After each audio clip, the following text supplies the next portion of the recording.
مشاهدينا الكرام، أهلا وسهلا ومرحبا بكم في برنامج يلا تعلم اللغة الصينية. معكم مقدمة هذا البرنامج أسماء الدرويش. متحف طريق الحرير البحري هو تجسيد حي لتاريخ طريق الحرير البحري الممتد لآلاف السنين. لم يكن طريق الحرير البحري مجرد ممر تجاري، بل كان جسرا للتبادل الثقافي بين الحضارات. الآن دعونا نبدأ معا رحلة عبر الزمن لنكتشف سحر طريق الحرير البحري ونشعر بروح الريادة والحكمة العظيمة التي تركها أسلافنا.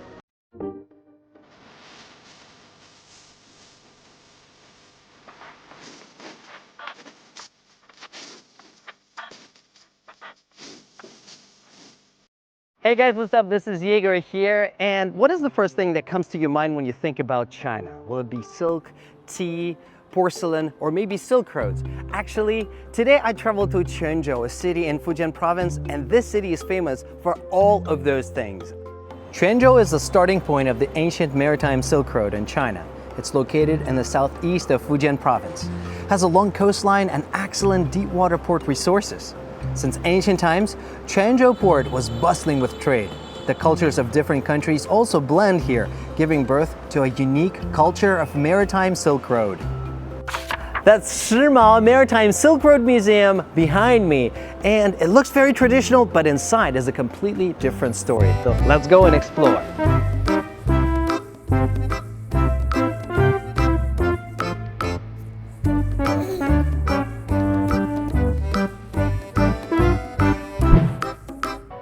So everybody knows that there's land Silk Road and maritime Silk Road. And here there's a scroll which is 30 meters long. It depicts the land Silk Road.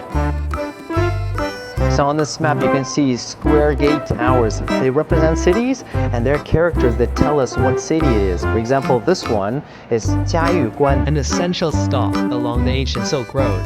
Continuing westward along the Silk Road landscape map, we arrive in Dunhuang, Samarkand, Herat, and ultimately reach the final destination city as marked on the Silk Road landscape map, Mecca. So this is a digitalized version of the scroll, and along the land Silk Road you can find different cities, and here you can actually tap on the city and it will tell you a historical background.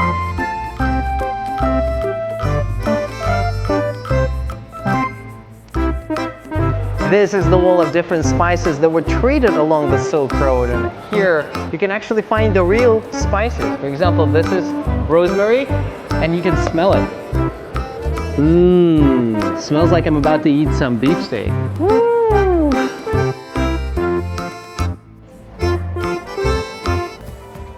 I am on the board of China Railway Express, but it's actually not designed to transport people. It's designed for containers filled with cargo to travel from China to Kazakhstan and then to the Eastern Europe and beyond. For example, it can bring Chinese new energy vehicles, or it could transport wine from Georgia and ham from Spain back to China.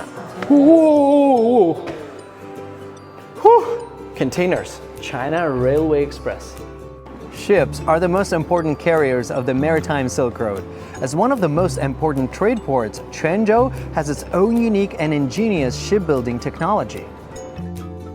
During the Song Dynasty, the shipbuilding industry in Quanzhou was already very developed. Behind me is the Fu ship.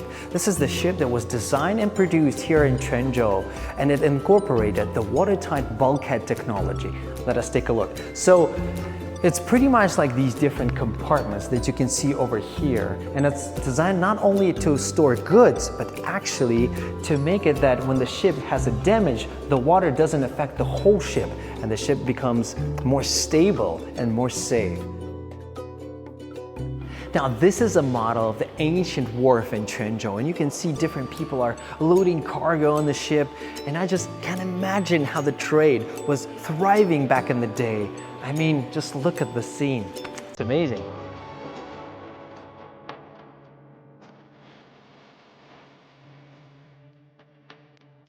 These are the goods that were traded along the maritime Silk Road. Just look at this silk. I mean, the work is so exquisite. Look at the detail.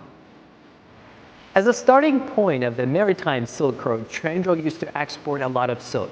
But nowadays it exports a lot of the clothing and sportswear, like shoes, because the textile and the shoemaking industry are very well developed. For example, a lot of international sport brands were founded here in Quanzhou.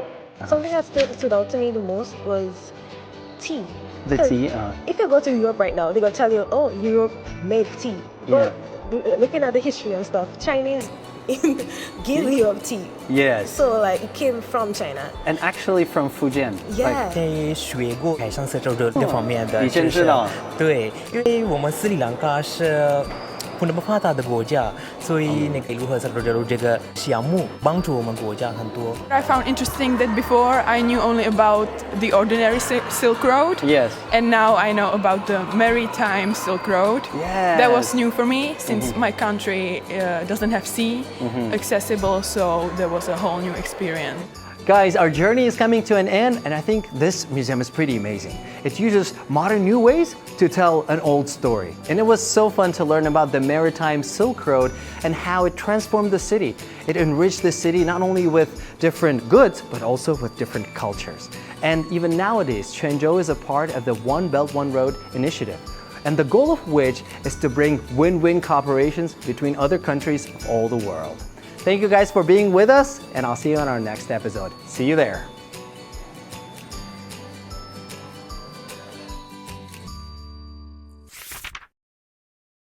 وهكذا مشاهدينا الكرام قد وصلنا إلى نهاية الحلقة. لنراجع مع بعض ما تعلمناه في هذه الحلقة. لقد قدم لنا متحف طريق الحرير البحري لمحة عن عظمة هذا الطريق التاريخي. لقد شاهدنا كيف التقت الحضارات المختلفة واندمجت مع بعضها البعض. كما ألهمنا هذا المكان لنواصل نقل روح الانفتاح والتسامح. لا تنسوا مشاهدينا مشاركة أفكاركم وانطباعاتكم في قسم التعليقات. دعونا نتطلع إلى لقائكم مجددا في المزيد من الرحلات الثقافية. إلى اللقاء في الحلقة القادمة.